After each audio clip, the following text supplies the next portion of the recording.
Olá pessoal, a paz do Senhor Jesus, que Deus possa nos dar esses dias abençoados que virão neste ano maravilhoso. Pessoal, quero falar aqui de um assunto que está um pouco já corriqueiro também, algumas pessoas têm dúvidas, até mesmo no meio cristão, né? Quem é o fundador da igreja cristã? Hoje nós vamos ver essa diferença, tá certo? A diferença da igreja do Senhor Jesus Cristo para os templos, para as congregações que foram fundadas. Aí existe uma diferença, tá certo? Então eu já quero pedir a você aí, me segue aí no YouTube, se inscreve no canal, nas redes sociais, me acompanha aí, pessoal, dá essa força, tá certo? Então vamos lá entender quem é o fundador. Vamos tirar a limpo, segundo a Escritura Sagrada, quem foi o fundador da igreja cristã. Então vamos lá. Olha só uma coisa interessante. A igreja cristã foi fundada por quem? Pessoal, para você entender o seguinte, quando se fala de congregação, nós temos aí quem foi que fundou a Universal, aí tem Edir Macedo. Quem foi que fundou a Mundial? Tem Valdomiro Santiago. Quem foi que fundou a Deus é Amor? Missionário Davi Miranda, que está com o Senhor Jesus. Quem foi que fundou a Igreja da Graça? R.R. Soares.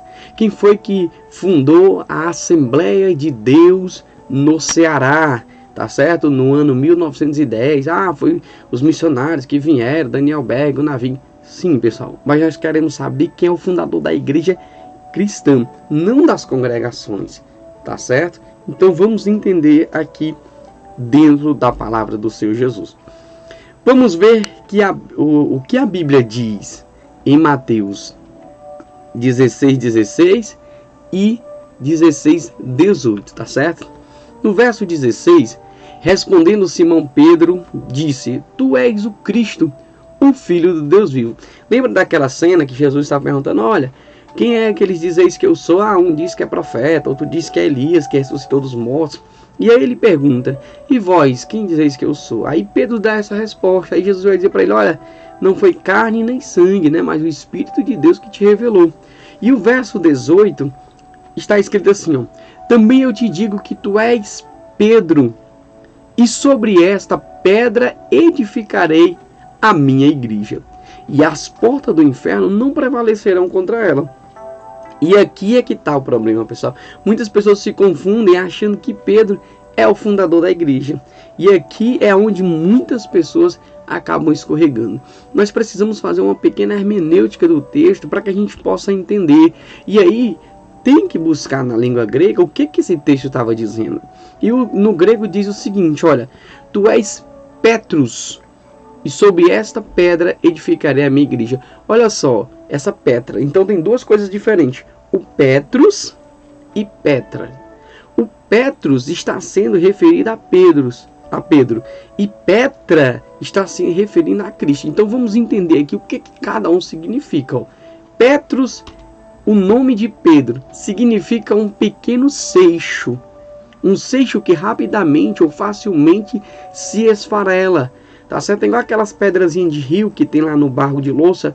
Você vê uma pedra bonitinha, pensa que é resistente, mas quando você começa a apertar ela, ela começa a se esfarelar. Quem é do interior já deve ter visto isso. Só que Petra significa rocha. E esse termo Petra, do grego, é aplicado a Cristo. Olha a diferença. Um seixo que rapidamente se desmancha e uma rocha firme que está se referindo a Jesus Cristo, que é o que? A pedra angular que foi rejeitada pelos construtores. Ou seja, lembra que Cristo vai fazer a citação do homem que fez a casa em cima da rocha e o homem que fez a casa sobre a areia? Ou seja, é a pessoa que faz a sua edificação em Cristo ou fora de Cristo. O texto vai nos ensinar isso. Então o que nós temos que ver aqui? O texto está falando que Jesus é a rocha, tá certo? Vou fazer aqui uma paráfrase, tá certo? O que o texto diria? Cristo teria dito o seguinte, ó: tu és Pedro, mas sobre Cristo, a pedra, eu edificarei a minha igreja, e as portas do inferno não prevalecerão contra ela. Ou seja, então o que nós entendemos? A igreja cristã foi organizada sob o próprio Cristo. É sobre Jesus que é a igreja cristã. Então, mas o que é isso? O que é igreja? Qual a diferença de igreja para templos? Eu não estou falando aqui de religião, estou falando de igreja. Nós somos a igreja do Senhor Jesus. As pessoas, ela é a igreja. A Bíblia vai dizer que Deus não habita em templo feito por mão humana. Quando nós estamos reunidos dentro dos templos, que hoje é chamado igreja, nós estamos ali adorando o Senhor está ali conosco. Mas quando todo mundo vai para casa, o templo fica lá sozinho. Tá? O Senhor não está ali dentro daquele templo. Quando as pessoas se reúnem, aí o Senhor está ali dentro. Tá certo? Então o que acontece? Nós temos que entender isso. E o texto lá em João, Evangelho a qual escreveu João, no capítulo 1, no verso 11 e 12, eu vou até ler aqui para vocês.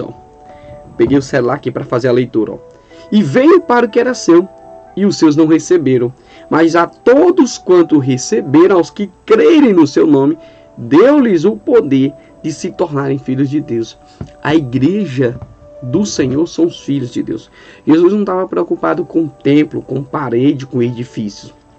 Se essa fosse a preocupação dele, ele tinha assumido o reino terreno, como próprios discípulos perguntaram: Senhor, é a esse tempo que restaurarás o reino a Israel? Ou seja, mas a preocupação de Jesus não era essa.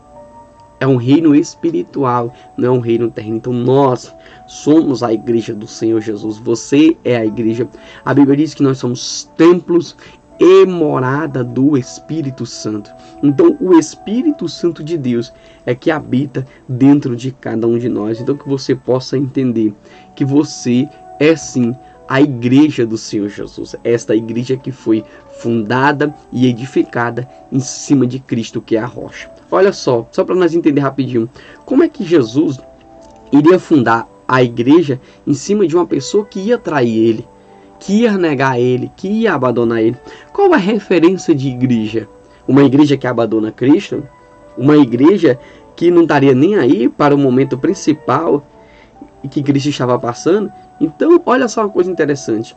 A igreja foi fundada, edificada em Cristo. Porque se a igreja tivesse sido fundada e edificada em Pedro, ela não teria sido fundada. Ela teria afundado juntamente com Pedro, quando ele negou a Cristo, tá certo? Então somos gratos a Deus por esses homens que foram levantados pelo Senhor para trazer essa palavra, para que hoje nós pudéssemos ter acesso. Que Deus em Cristo Jesus vos abençoe. Espero poder ter tirado a dúvida de muitas pessoas. E aí segue aí, nos segue para quê? Para que você possa ter mais conteúdo sobre essa maravilhosa palavra que é a palavra do Senhor. Que Deus em Cristo Jesus vos abençoe e até o próximo vídeo.